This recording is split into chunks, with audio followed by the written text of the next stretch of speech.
who went to Moscow to, well, in a way, I suppose, negotiate that this summit would happen. They will be with President Trump in the room with President Putin and his team. So it doesn't look as if the two men will be on their own with interpreters, as happened, some would say, not so well for Trump back in Helsinki in 2018.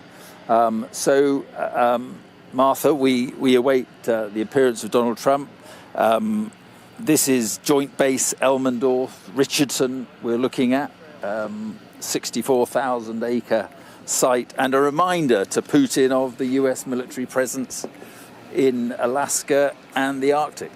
Yeah, Air Force One touching down there just over 10 minutes ago now. So you imagine Donald Trump composing himself before walking down those stairs for that eagerly awaited handshake with Vladimir Putin. It's probably the most closely scrutinised relationship of any two individuals on the planet, isn't it? So, you know, everyone watching, waiting to see who will extend their hand first, if there'll be an exchange of pleasantries between the two leaders. But in keeping with the general confusion, the last-minute nature of this summit, we have this 11th hour update on the personnel who will be inside the room when Presidents Trump and Putin meet. We had expected it to be just a one-on-one meeting as they had in Helsinki back in 2018 along with translators. Well, now we learn from Press Secretary Caroline Leavitt that there will be two other men accompanying Donald Trump, his Secretary of State, his Foreign Secretary Marco Rubio, and Special Envoy Steve Witkoff, who may be a less familiar name, but he's playing a huge role in this Trump administration. Steve Witkoff has a very limited level of experience when it comes to diplomatic negotiations. He is, in effect, an estate agent. You know, he's a real estate developer who became very close to Donald Trump decades ago. He is one of his closest friends, and I think the fact that he is playing such a key role in Donald Trump's administration, it indicates just how much Donald Trump values loyalty above anything else. You know, Steve Witkoff stood by him after January the 6th when many of the people who were in his first administration abandoned him. They didn't want anything to do with him. He himself was something of a political pariah at that point. Witkoff stood by his side, and Donald Trump has rewarded him with this key role as peace envoy, you know. Pretty much everywhere. I mean, not just Ukraine. No, Israel, Gaza too. He's visited Moscow several times over the past 5 or 6 months. And, you know, seasoned foreign policy experts worry that he may have been hoodwinked into agreeing to this meeting with Vladimir Putin under false pretenses. They worry that he doesn't have the political chops for this sort of occasion. Yes, it's one of the reasons Donald Trump may not have emerged yet. It is drizzling here in Anchorage, and maybe he's waiting for that to stop. Very light drizzle falling here. Or he may just be waiting for President Putin to get here. The Russians did say Putin would be punctual. Yeah. Trump actually arrived early, though, so that might be a reason for it as well. He was about 15 to 20 minutes ahead of schedule. Yes. A trip across America to the largest state in America in terms of area. Yeah, the least populated state. I think it's the biggest in, 1.3 people per square mile here. So it is a wilderness. You know, you're almost as likely to see a bear or a moose here in some places as you are to see another human being, but roughly halfway between Moscow and Washington, D.C. So geographically, I guess it makes sense, although, you know, long journeys for both presidents, over 8 hours for Putin, a similar length for Trump as well. Yes, well, joining me now is the former Deputy Prime Minister and also Foreign Affairs Minister of Moldova, Nicu Popescu. Thank you for being with us, and forgive me if we break away if we see Donald Trump, but we'll just keep an eye on things. And at the very least, it looks as if Vladimir Putin is going to end up with a bigger foothold in Ukraine. I just wonder how worrying that is for you and your country. Of course, for Moldova, Ukraine's security is fundamental to Moldova's future, Moldova's liberty and democracy. For now, I prefer not to anticipate too much how this might end in history. There have been many deals that looked like they were imbalanced. They looked like they were not very well prepared, and they were not final. But then they endured. The ceasefire between South Korea and North Korea is one such case where an imperfect and imbalanced deal that seemed like that at the time ensured peace for 70 years. So let's see. I prefer to see the details of the outcomes of today before analyzing rather than speculating. But for Moldova, Ukraine's capacity to defend itself, to be free, is fundamentally important. Yes, but it does feel as if Donald Trump sees a land for peace deal, effectively annexation of some land, see a kind of deal like that as inevitable. I mean, you don't think it is inevitable? A lot depends on the details of this. I think the fundamental thing is for Ukraine, for the government in Kiev, for the people in Ukraine that live on the territory controlled by the legitimate government of Kiev, is to stay and have the capacity to remain independent, resilient. And maybe with time we could move to a situation like East Germany and West Germany, which was resolved a few decades later. But I think besides the conversations about potential land swaps, the capacity of today's Ukraine run from Kiev to resist, to defend itself, to stay free for decades ahead is very, very important, and will also, of course, have an influence on the future. But again, the West Germany, East Germany model is not something that should be discarded. And that's why I think what matters is also to look at what happens on those territories that are run by the legitimate government of Kiev. Yes, I'm just being told that Vladimir Putin's plane is just a minute or two away. But how concerned are the people in Moldova about the threat that Vladimir Putin's Russia could pose going forward? It is very clear that Russia wants to recapture regional influence and do so with military means. We've seen the Russian aggression in Georgia in 2008, the Russian aggression against Ukraine in 2014 and 2022.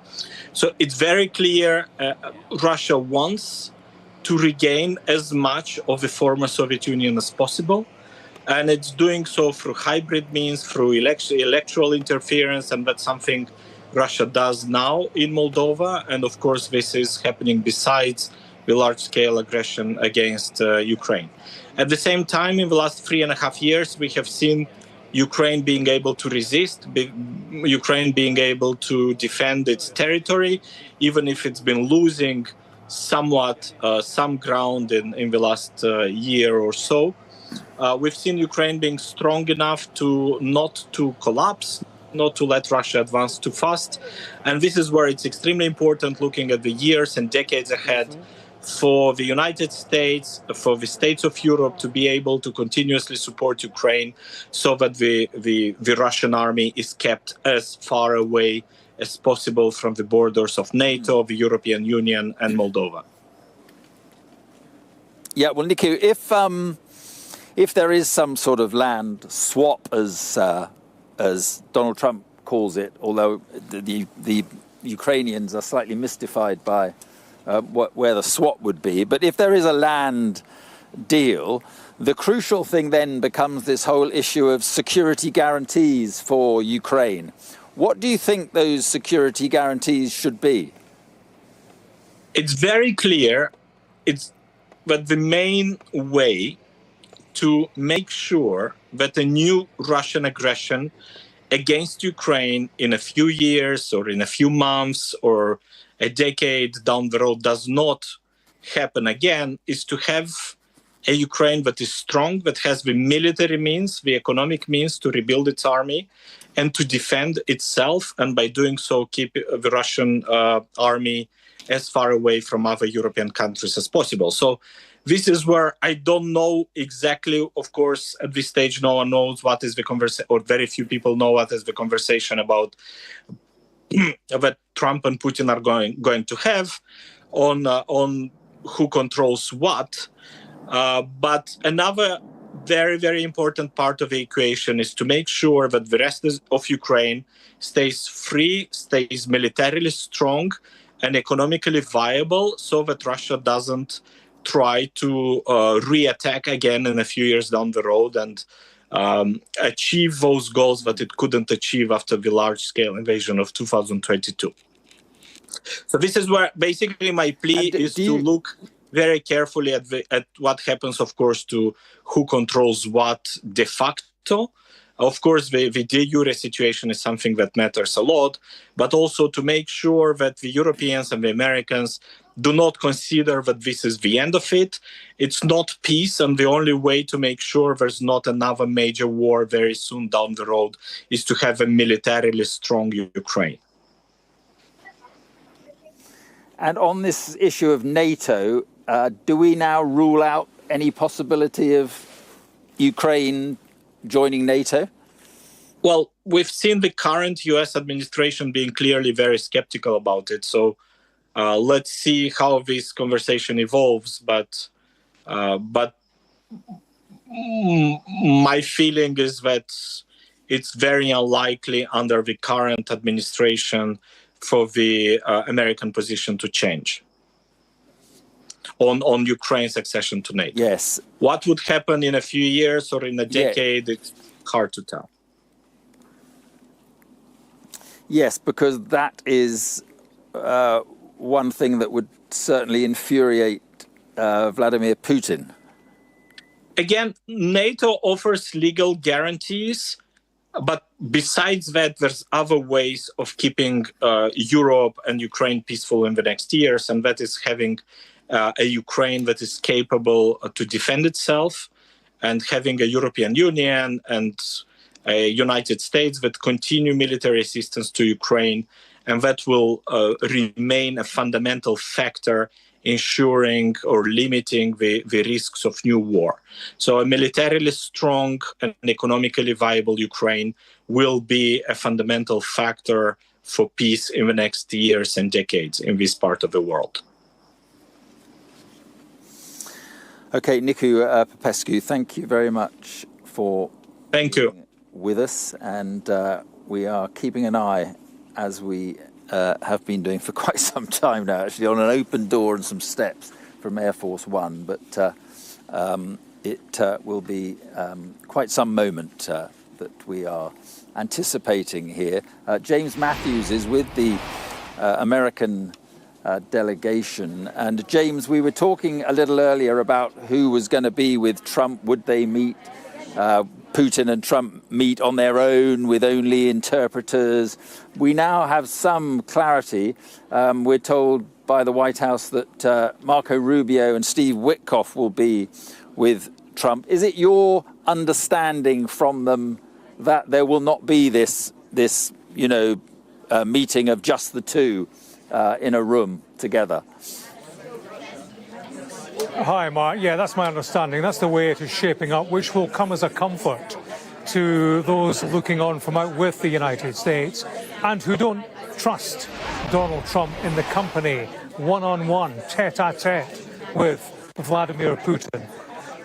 Critics of Trump, opponents, or seasoned observers who see him as a man whose weaknesses are multi-layered, particularly when it comes to flattery, to vanity, to an urgent need for stature and for legacy, and who think that in that setting, staring into the eyes of Vladimir Putin over the course of 7 hours, that Putin sees somebody who is pliable, who needs his friendship, who wants a reshaping of the world order, and Putin can do him a favour on that. And over the course of 7 hours, during which time Ukraine perhaps is marginalised, Vladimir Putin concentrates more on Trump, the success as he would portray it, Trump, the president who can enjoy more success by doing business with Russia, pursuing these options that will be up for discussion over the course of the day.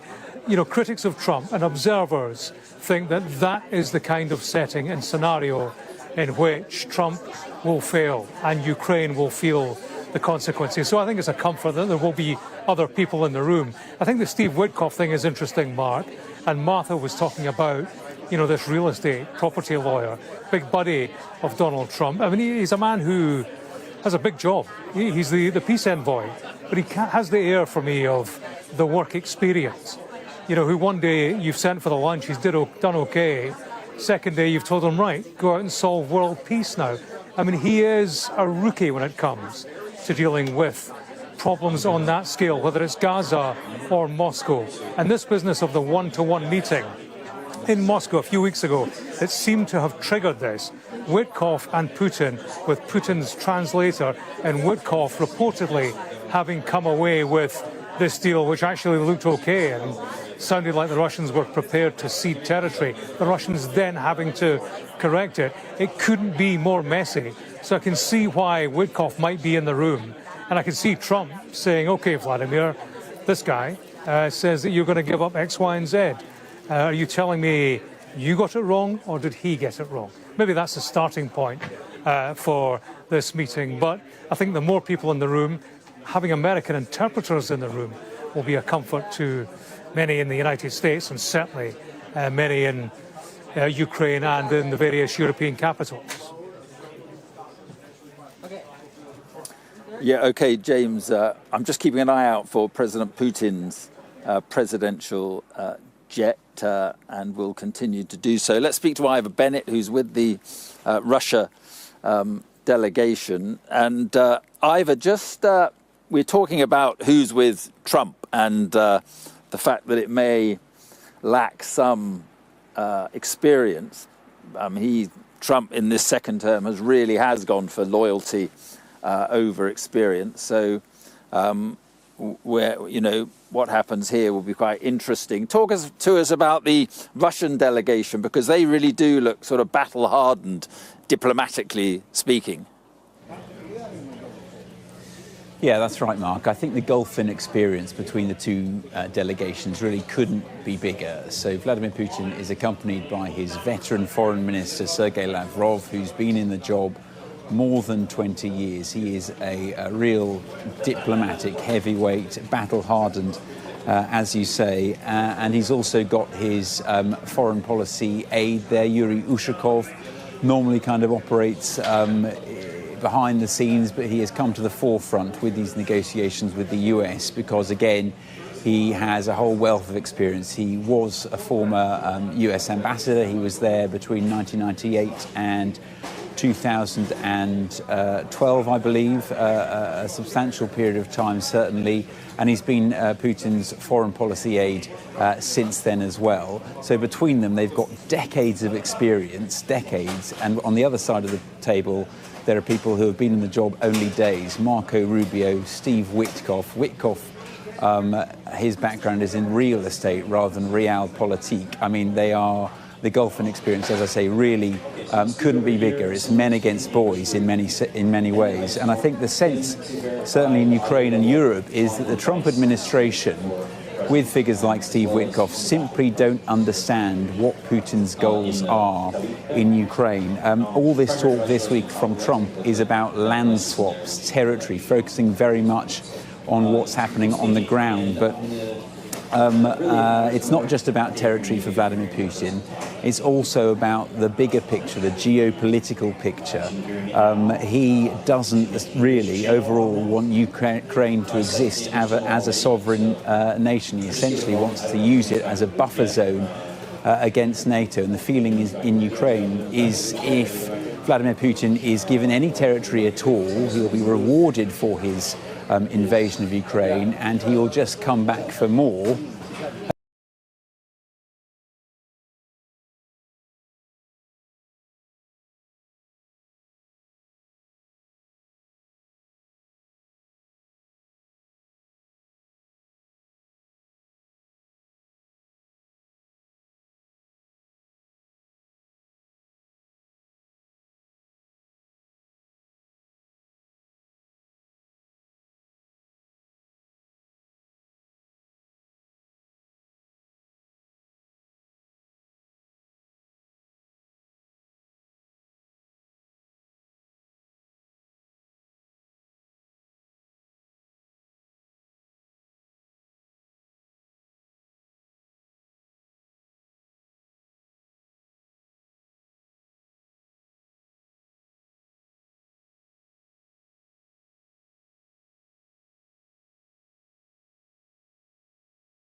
for that, but in reality, it just doesn't move the dial on Ukraine at all. There's quite. I should say, Ivor, sorry to interrupt you. A plane overhead. Yes, I was going to say, you're hearing it, we're seeing it, and we're told it is the Kremlin presidential jet, and President Putin will be on board that jet. I'm told that in the battle of the presidential jets, Putin's has a wider wingspan, but is slightly shorter, I think. That's that, and Putin has arrived, and Martha Kellner is with me here. And Martha, President Trump's still on Air Force One, and you are hearing that he's being greeted by the governor, Republican, I should say, governor of Alaska. Yeah, Alaska, a red state, clearly. Donald Trump's landed about half an hour ago, just over half an hour ago, and he's been spending much of that time, I'm told, talking to the Alaska governor, as you say, Republican Mike Dunleavy, also the Alaska senators Lisa Murkowski and Dan Sullivan. I actually went to Governor Mike Dunleavy's office in Anchorage yesterday and was asking him about this meeting. He said he's expecting, hoping that there will be a peace deal at the end of today. I don't know, it feels quite ambitious to me that there will be a deal done by the end of the day. But I also asked him, about this suggestion that Putin is being rewarded here with this visit to a US military base, with this face-to-face meeting with the US president, being rewarded for his invasion of a sovereign nation. And he said to me, I don't think that he is. He said, I think this is an opportunity for the president to sit down face-to-face with him. He said that the president is going to ascertain really quickly in a face-to-face meeting whether Putin's serious or not for peace. And of course, Donald Trump has said this week that he believes that he will know whether Vladimir Putin is serious within a couple of minutes of being with him. Yeah. I presume he means a couple of minutes of being in that bilateral meeting with him rather than when they greet each other on the tarmac. Yeah, and the choreography of this sort of aircraft diplomacy is extraordinary, isn't it? These huge jets rocking up in Alaska and outstep these presidents for this historic meeting, and those jets will await. Yeah. Well, if the Russians, if that's true, 6 or 7 hours, they'll have to wait some time, but it may not be that long. Donald Trump has said that he would know in 2 or 3 minutes whether Putin was serious about a deal. Whether that means Trump would walk out after 2 or 3 minutes if he's not serious about a deal, I don't think that is going to happen. But it'll be interesting to see how long it goes on. It'll be interesting to see who turns up for the news conference afterwards. Both of them, just President Trump, he's agreed to do one anyway. So all those will be signs of how well this extraordinary summit has gone. The Kremlin and the White House will obviously have been in close contact ahead of this summit to choreograph this, whose plane is going to arrive first. Donald Trump always planned to wait on board Air Force One until Putin was on the ground. You'd expect Donald Trump to come down the stairs first and be waiting at the end of that red carpet for Vladimir Putin. We're also hearing, Mark, that after that initial meeting, which will involve President Trump, Secretary of State Marco Rubio and Special Envoy Steve Witkoff, there is this expanded bilateral meeting, or rather a lunch that is planned. The same characters will be present for that, so Rubio and Witkoff, but also the Treasury Secretary Scott Bessent, the Commerce Secretary Howard Lutnick, Defence Secretary Pete Hegseth, and Chief of Staff Susie Wiles will also join in that meeting. The fact that the Treasury Secretary and the Commerce Secretary will be there, perhaps an indication that Donald Trump is willing to broaden out this meeting beyond Ukraine to commercial interests. He is, after all, the man who, wrote The Art of the Deal. So it indicates that he will be willing to chat business should the talks about Ukraine go to plan. And certainly that's what Moscow are hoping for. They've got lots of business advisors in the delegation with Vladimir Putin as well.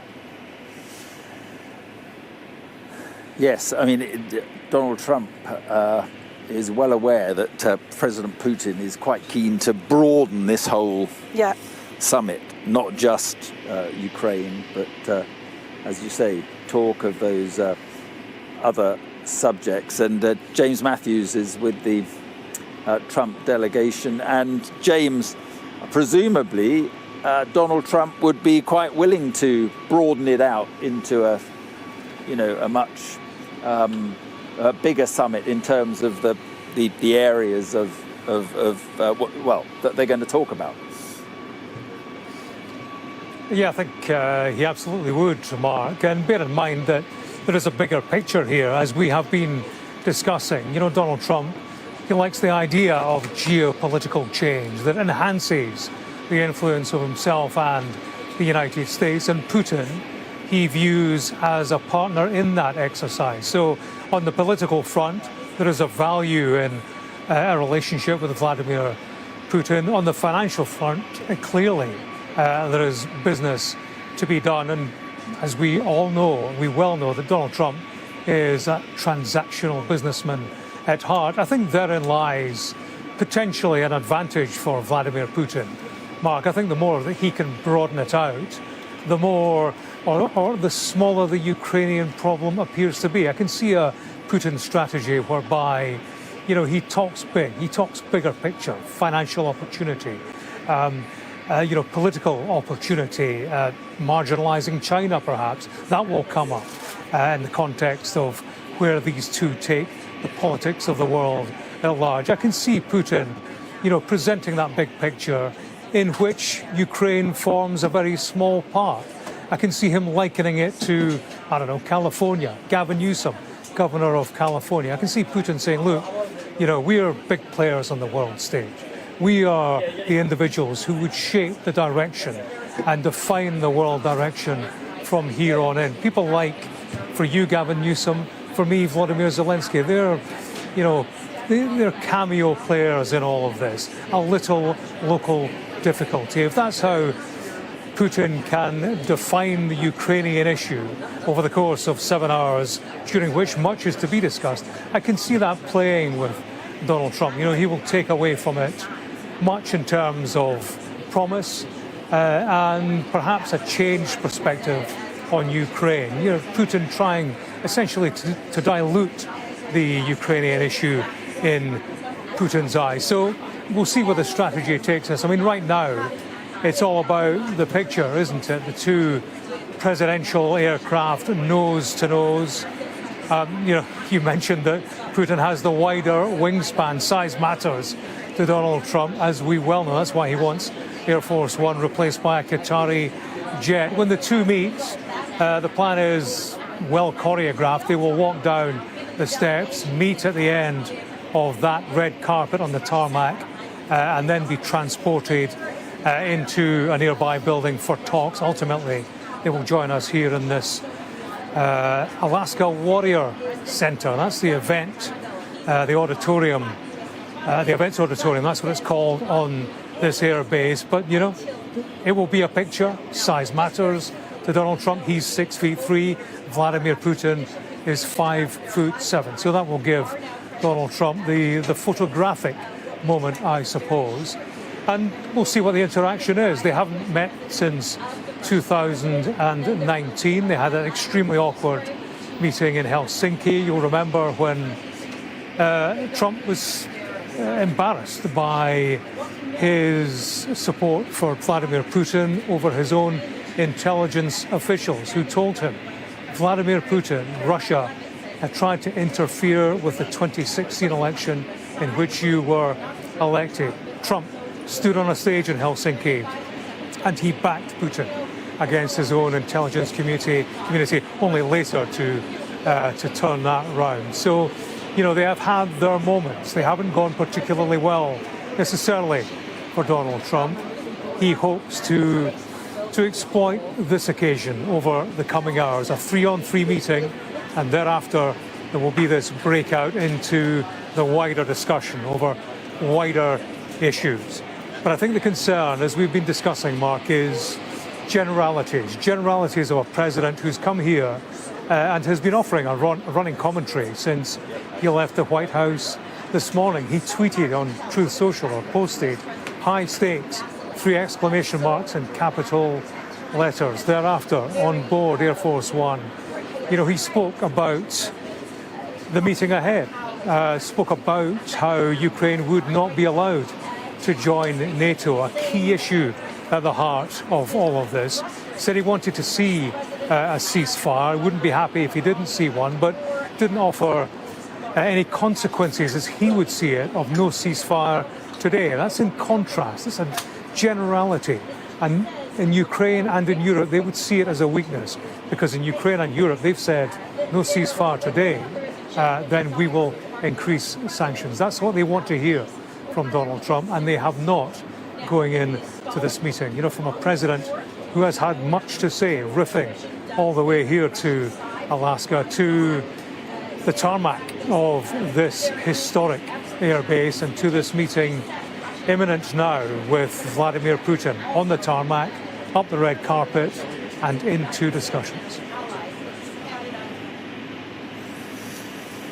Yes, James, thank you very much indeed. And as we can see, the scene is set for this meeting between Donald Trump, the handshake, and Vladimir Putin.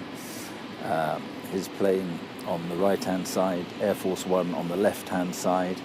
8:05 in the UK, 11:05 in the morning here in Anchorage, and there on the steps of the American aircraft you can see the words "Watch your step," and Donald Trump is going to have to do that in this meeting with Vladimir Putin. And many fear, many in Europe, certainly many in Ukraine, fear that he will fall into President Putin's trap, that President Putin will sell the idea of some sort of land deal to Donald Trump, knowing that it's a plan that President Zelensky could never accept, and then Donald Trump would then blame Zelensky for holding the whole thing up, because Donald Trump is keen to get a deal done pretty quickly. So it says watch your step. He'll have to do that, and it does seem though that Donald Trump Martha feels pretty upbeat, positive about things. Yeah, he's spent a lot of time on the sort of 8-hour plane journey over talking to journalists. He spent 20 minutes answering questions. He was asked by a reporter whether he thought that today would be a breakthrough. He said, "I hope so." I think it's interesting the way his language about this meeting has changed over the past week. It was described earlier on in the week as a listening exercise, something that was just the first step, and that there would be other more important meetings that followed. Then we woke up today to a Truth Social post in bold capital letters that this was a high stakes meeting, and now talk about potentially getting a deal over the line today. So yeah, so there he is. The President of the United States of America emerges from Air Force One. Big moment for Trump. But this, of course, is a president who relishes big moments. Indeed, in many ways, his presidency is about creating big moments just like this. And I assume the plan is for him to get to the bottom of those steps and then go off to welcome President Putin to this Air Force base. And there is the picture. two presidents about to, I won't say decide the future of Ukraine, but certainly talk about the future of Ukraine and have huge influence on what that future is for Ukraine. And although many in Ukraine will welcome the fact that this is happening, that things are moving perhaps towards a ceasefire, there will equally be many in Ukraine who are very worried about what is about to happen. So each of them walk down their respective red carpets and will soon be together. And for Vladimir Putin, he couldn't get here quickly enough, Martha. This is an opportunity for him. Donald Trump has given him that opportunity.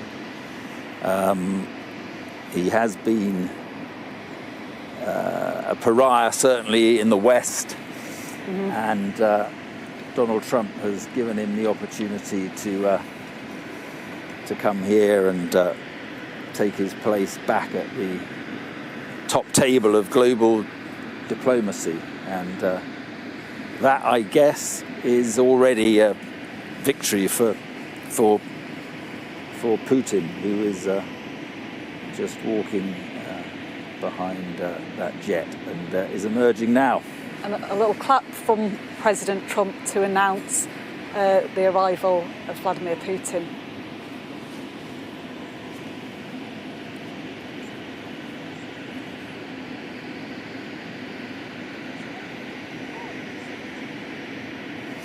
And there it is, all looked good-natured. They look pretty pleased to see each other. And that man on the left is out of the diplomatic deep freeze, certainly as far as the West is concerned.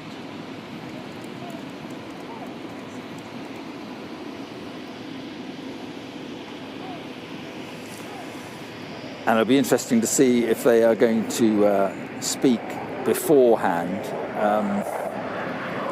James Matthews is with the American delegation. James, tell us the plan. What is the plan? Are they going to speak before they get down to talks? It would surprise me if they spoke publicly here, Mark. I'm in an event centre where there are two podiums set up with the tagline "Pursuing Peace" written behind. I think that's when we'll hear from both these individuals. I'm very happy. President Trump clapping the arrival of Vladimir Putin and big smiles. You know, this is the superpower moment, the smile and the shake of men who hold peace in their hands. A defining moment for both men.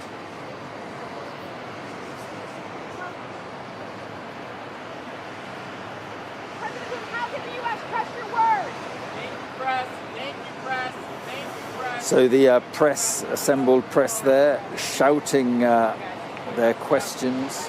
How can the US trust your word, was shouted at Putin. And if he did answer, I didn't see him answer. And so off they go to these talks, which the Russians have said could go on for 6 or 7 hours.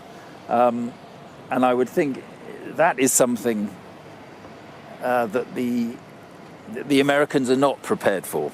Yeah, the White House indicated earlier this week that they expected the talks to last for 3 hours, and I think that's more of the time frame that Donald Trump would be expecting. You know, he does not want to be locked in a room with Vladimir Putin for 6 hours. We can actually hear just above where we are now fighter jets. There we are, yes. We can see in the distance. Fly past. It's just roared over our head. A number of, there it is, in the sky is a display of American military might right over Vladimir Putin's head. Yeah, flying in diamond formation. They left from that joint base Elmendorf-Richardson, and not an unfamiliar sight in this part of Alaska. There's lots of air training exercises around here, but yeah, I'm sure there'll be a few demonstrations of American strength for Vladimir Putin today. Interestingly, on the flip side, I've been told that the Russian journalists who were flying over on the jet chartered by the Kremlin, they were eating chicken Kiev on their way over here, perhaps a dig to Ukraine there. And the two presidents, extraordinary shot, actually, two presidents together. Off they go for the talks, and they were chatting. I mean, Donald Trump seemed to be doing most of the chatting in the back of that car, but off they go to do a lot more talking.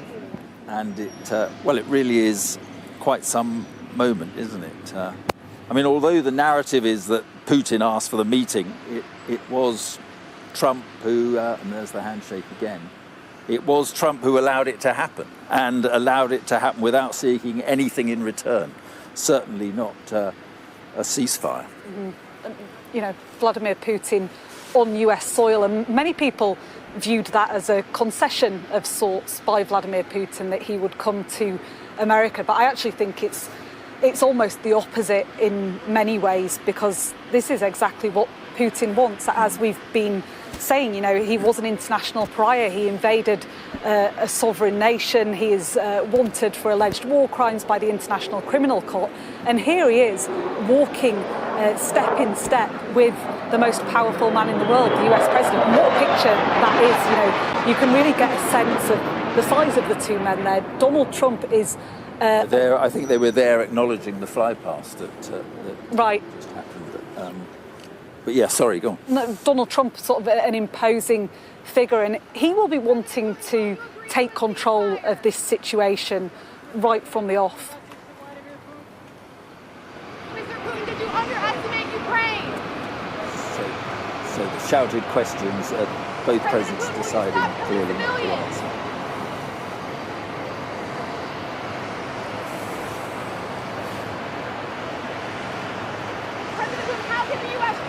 And James Matthews is, I was talking to James just before the handshake there, and Russian TV, James, have been shouting this very point about Trump sort of allowing Putin back. They've said Trump has brought the Russian leader out of the diplomatic deep freeze and given him the chance to cajole the American leader face to face. And so there's no question that Putin and the Russian media are very pleased by what Donald Trump has allowed Putin to do here.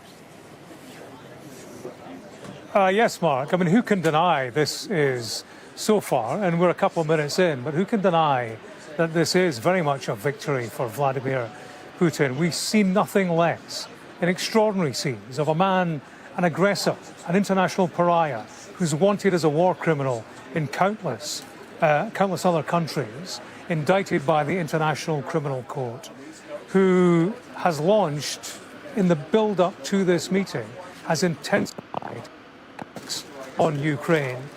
And this same individual, this aggressor, arrives at this airbase and is applauded onto the tarmac by the United States President. There was nothing less than a military flyover for Vladimir Putin. You know, the outside world, Ukraine, European allies, they're looking at this and they want a robust US president. They certainly want a neutral starting point for discussions. But what they have seen there, you know, the optics of that, the warmth displayed by Donald Trump, everything the optics say about the power dynamic in that relationship, that's not going to go down well for people looking on in Kyiv and elsewhere. And, you know, the two men, they went into the Beast together, the back of the Beast. Putin, interestingly, escorted down the red carpet by very close personal security.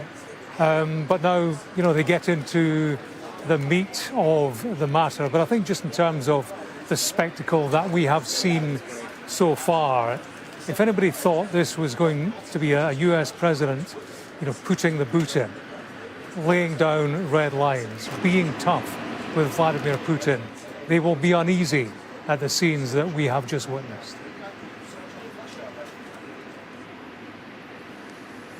Yes, and Ivor Bennett is with the Russian delegation. And Ivor, I mean, obviously the Russians won't see it this way. They won't see it as, bringing Putin back from the cold. How will they see it? How do they view this summit? No, I think they do see it as a big win. When the summit was announced last week after Steve Witkoff's visit to Moscow, where that deadline was looming for Russia to agree to a ceasefire or sanctions, and then that invitation for a summit emerged, and Vladimir Putin adeptly dodged that deadline. One popular Russian newspaper, it ran the headline simply, "Putin won." It was very triumphant, a lot of the coverage claiming that Putin had bought time, another kind of expert maneuver from the master negotiator, playing his opponents like a fiddle to get what he wanted here. And so they are making, they're not hiding from the fact that they see this as a big win for Russia. And this is exactly the moment that Vladimir Putin wanted. As Jeff said, it is a meeting of great powers. He's been seen as an equal. Donald Trump, as you see, has rolled out the red carpet for a man who's wanted for war crimes. This time last week, Donald Trump was threatening sanctions on Russia, but he's invited him here as a guest, welcomed him here for a summit, despite Vladimir Putin offering no concessions whatsoever. And it doesn't look like from these pictures, the start of this meeting, that Donald Trump has any intention of getting tough and threatening more sanctions on Vladimir Putin. One thing that was interesting that you've mentioned, Mark, is that comment from the Kremlin spokesman Dmitry Peskov on the way here, that they plan these talks to last for 6 to 7 hours, longer than the White House had scheduled them for. I think that kind of points to two things, perhaps, that Russia is framing this as a very significant juncture in US-Russia bilateral relations. That's partly why I think Putin stopped off at that war memorial on the way here in Russia's Far East, a war memorial that honours US-Soviet cooperation in World War II. He's signalling what he wants to get out of this summit, which is the start of a great new chapter in US-Russia relations. I think it also shows that Vladimir Putin hopes to kind of bamboozle his opponent here and the US delegation. Putin is known for being across all the details, all the facts, all the legal arguments, all the history, and Donald Trump is the opposite, and Vladimir Putin will know that. He will seek to exploit that. He will try and get into all those legal arguments and run rings around the US delegation to try and convince Donald Trump the quickest path to peace is a deal on Russia's terms. Yeah, okay, Ivor, thank you very much. Joining me now is Ole Shamshur, who is former Ukrainian ambassador to the US. And I just wonder, Ambassador, what do you think when you watch these pictures of Donald Trump shaking hands with Vladimir Putin, the two of them going off in the same car for talks and lunch and so forth? What are your thoughts? Well, frankly speaking, and unsurprisingly, it was almost hallucinating seeing the leader of the democratic world tapping the hand, almost chumming up with the war criminal, aggressor, killer. It was, in a way, it was even, frankly speaking, disgusting. And it only strengthens my apprehensions as far as the possible outcome of the meeting is concerned. As I'm quite sure it augurs quite bad for Ukraine and for establishing really a lasting peace in Ukraine and avoiding further conflagration on the European continent. I mean, do you have trust in the man who was in our picture there, Donald Trump? Do you have trust in Donald Trump to do the right thing by your country? Well, I cannot speak for the leaders of my country, but I have very serious doubts, and I have been always critical of Donald Trump in general, and as far as his approach to Ukraine, to war in Ukraine, is concerned. And I think that what we have seen, it only strengthened the argument that Trump definitely clings to the idea to the idea of having possibilities to speak with Putin, not as an adversary, not as with an enemy, but as a partner. And I think that one of the issues which will be discussed, that will be the issue of revamping, refurbishing U.S.-Russian relations. And definitely Putin knows how to play on the false ideas, illusions of Donald Trump, who really wishes to implement some absolutely, in my view, illusionary economic projects or trying to revamp the rules of the world